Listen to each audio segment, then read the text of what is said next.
Yes, I'm cross. Marigold, I am cross. You can see it on my face. Or is that also hard to determine? No, I just have noticed that ever since you've been married to that farmer boy, you've been ignoring me.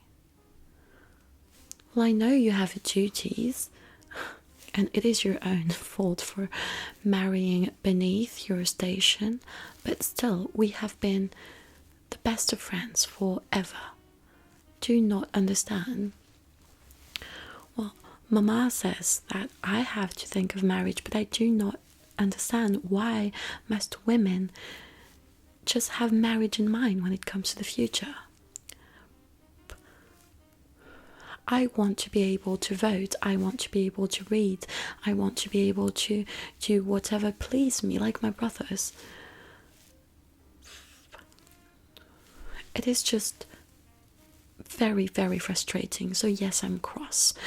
I know it's not that you have been mean and you have ignored me on purpose, and I understand that as a married woman you have other things to attend to, one of them being your stupid husband. Well, sorry, I've said it. I know, but I just don't like the way he looks at you. I don't like the way he looks, period. No, I won't stop smoking. All the men are doing it, so I don't care. And by the way, I have got the best pamphlets, bit revolutionary, a bit feminist. So I'm gonna give them to you, and you're gonna read it, and we will have a conversation about them like we used to, because we used to talk about such things. But don't let your mama or your husband find them, because they will be very cross. The pamphlets are talking about our right to vote, like I said before. Oh, I shall be very happy to be allowed to vote. Well, I simply consider us to be equal to men. Why should they only, decide about our politics? Also, during the war, we were working as well. You became a nurse. Well, I must say, we did our part, and it's only fair that we would have the same right. Don't you agree? Of course you agree. You can't say, but I know you agree.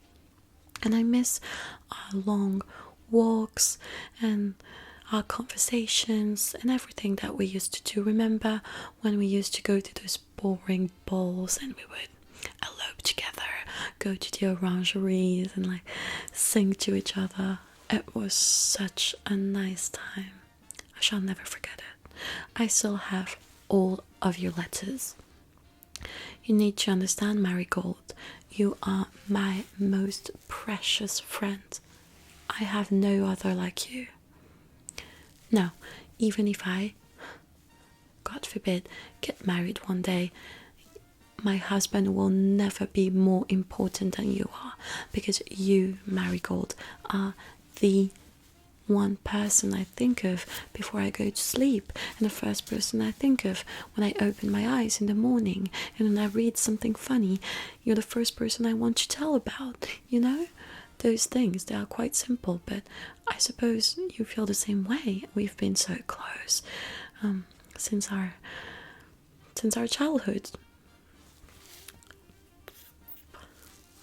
I just don't want to live in a man-dominated world, and this has been like that forever. I think it is time for women to riot. It is time for women to claim their rights. Don't you agree? Well, I know you don't have time like before, but you must have some time to at least read my letters. You have something to tell me. Well, I'm all ears. You can tell me everything. You're pregnant. well, I shall be very happy for you. Are you happy? Well, if you're happy, that's all that matters to me, Marigold. A child is indeed something very beautiful, and I'm quite happy that you're happy.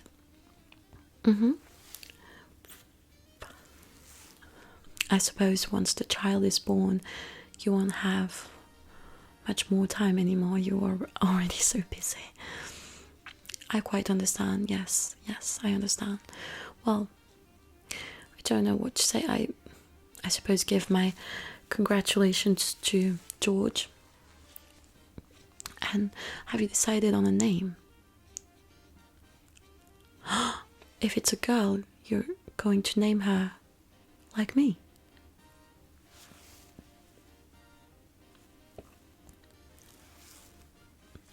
Oh, Marigold.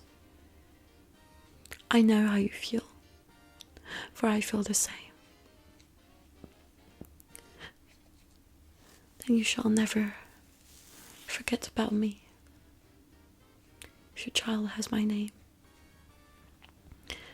You're going to move away. Oh, he wants to move to America. Well, I suppose if you have family there, but you will remember me through your child. Every time you look at her, it's a girl, right? I shall hope that it's a girl. Raising a young woman, it will be so wonderful, Marigold. In America, I've heard the most marvelous things. It's such a free country. Women are much more, they're so liberated. And it's something that we do not have here. Well, they can say whatever they want about the British pound or whatnot. I still believe America will be great for you, even though my heart aches and I'm so sad to know that you won't be across the yard like you used to be and like you have been for decades. Marigold, I'm so happy for you. I'm sorry these are tears of joy. And the child, well, you have, you had a lock that was falling in a bizarre way. You're so gorgeous. It must be pregnancy.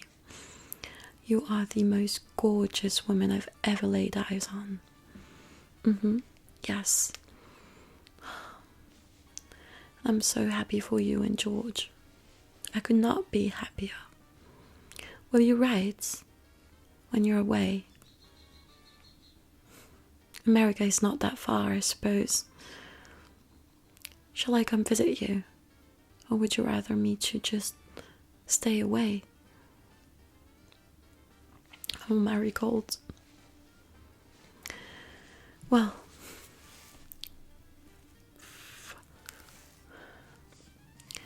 it is quite something. I don't have such grand news. I've started learning how to drive with Papa's chauffeur. He trusts me with running the estate after he passes, which I shall do quite well with the help of my cousins. But no husband in sight.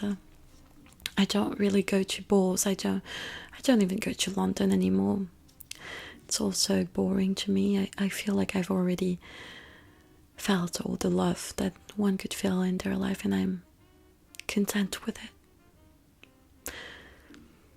I shall find joy in other things, like reading or driving. Simple things like that make life a bit easier. Well, Marigold, I understand you have to go.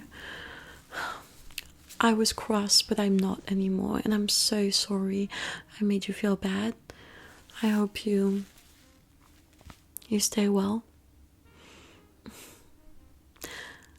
I shall give you a kiss on the cheek if you... No, it's I will cry if I do so. And I don't want you to have this last image of me crying. So I'm just going to go.